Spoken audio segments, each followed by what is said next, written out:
Bonjour Jean-Pierre Chauffour. Bonjour. Économiste principal de la Banque mondiale pour le Maroc. 200 millions de dollars, 2 milliards de dirhams sous forme de prêts accordés par la Banque mondiale au Maroc pour appuyer les politiques de développement et les réformes comme la simplification des procédures commerciales et le respect des règles concurrentielles. Objectif, installer un environnement des affaires plus favorable et transparent. Jean-Pierre Chauffour, économiste principal de la Banque mondiale pour le Maroc, sur quelle base la Banque mondiale a débloqué cette enveloppe? La Banque mondiale a développé cette enveloppe sur la base des réformes du gouvernement. La Banque mondiale accompagne les réformes économiques sur un certain nombre de chantiers et évidemment la compétitivité économique du Maroc est un thème très important. Donc la banque accompagne, en coordination avec d'autres bailleurs de fonds, accompagne le processus de modernisation à la fois de la réglementation de l'économie marocaine et pour faciliter notamment l'amélioration du climat des affaires, la facilitation des échanges et du commerce et essayer d'améliorer, dans la mesure du possible, la gouvernance économique du pays. Alors, le prêt a été approuvé par le Conseil des administrateurs à Washington. Est-ce que ça se fait sur recommandation du bureau de Rabat?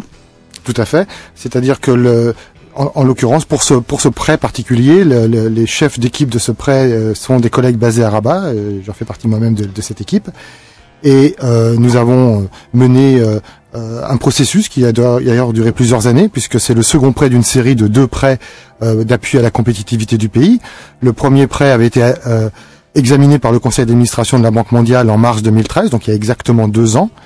Ce prêt lui-même avait été l'objet de préparations qui avaient duré près de 2 ans, donc vous voyez, on remonte loin en arrière. Et cette fois-ci, nous avons, dès le début, il était conçu que ce programme serait constitué de deux prêts différents.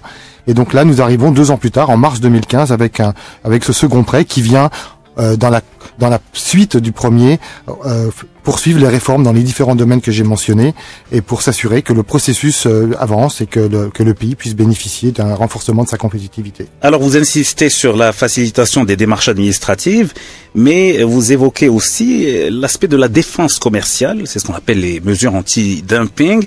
Est-ce que pour vous, dans une économie de marché, pour un pays qui aspire à une émergence réelle, ces mesures sont favorables pour soutenir l'économie nationale?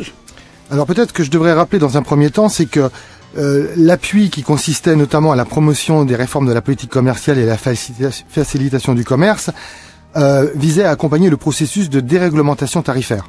Oui. Et donc ce processus a pris un certain nombre d'années, c'est échelonné de 2009 à 2012, et nous avons accompagné avec le premier prêt ce processus de démantèlement progressif, graduel, tarifaire. Vous parlez du démantèlement des barrières douanières. Des barrières douanières, des barrières tarifaires.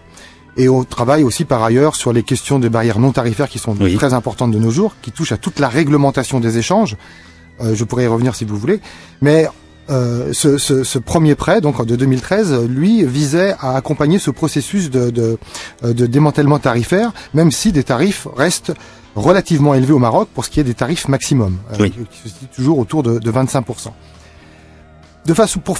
Pour accompagner ce processus de démantèlement tarifaire, souvent la crainte des autorités, c'est que le pays souffre de cette ouverture commerciale et que les entreprises marocaines, notamment, ne soient pas capables d'être compétitives, ou même qu'elles soient sujettes à des concurrences déloyales. Et donc pour, d'une certaine manière, renforcer le système réglementaire et encourager les autorités à poursuivre ce démantèlement tarifaire, à lutter contre les risques de dumping ou les risques de subvention des exportations qui venant d'autres pays. On a aussi également accompagné la mise à niveau, je dirais, de la réglementation concernant la défense commerciale. L'arsenal juridique. C'est essentiellement l'arsenal juridique qui vise à s'assurer que les procédures contre le commerce déloyal lié au dumping, lié à des subventions à l'exportation de pays tiers, etc., que le Maroc ait un système de réglementaire qui soit celui qui est recommandé d'ailleurs par l'Organisation mondiale du commerce. Donc c'est simplement l'adaptation dans la réglementation marocaine des grands principes de l'OMC et du commerce international. Est-ce qu'il n'y a pas à s'inquiéter outre mesure de la multiplication de ces prêts quand on sait que le pays est très endetté? Alors, 200 millions de dollars, bien sûr, c'est une aubaine pour le gouvernement. Comment ce prêt sera remboursé? Sur quelle période? Alors, Effectivement, c'est un souci qu'il faut toujours garder à l'esprit, à savoir que l'endettement doit être fait à des fins productives. Donc c'est forcément lié à la politique macroéconomique du pays. Et d'ailleurs, pour ce type de prêt, qui peut-être pour vos auditeurs, je le rappelle, est un appui budgétaire, ce qu'on appelle un prêt de politique de développement, qui est un appui direct au budget de l'État, à l'inverse de beaucoup d'autres prêts de la Banque mondiale qui sont des prêts d'investissement classiques, et subordonnés, qui financent des infrastructures ou qui financent des investissements, et ces prêts sont échelonnés à travers le temps au fur et à mesure que ces programmes d'investissement sont mis en œuvre. Là, nous sommes en train de parler d'appui budgétaire. Et le Maroc a reçu, dans les années récentes, un certain nombre de prêts qui sont effectivement des prêts liés aux réformes économiques et qui prennent la forme d'appui budgétaire direct. Cet appui budgétaire vient financer le budget de l'État. Le budget général, tout simplement. Le budget général de l'État.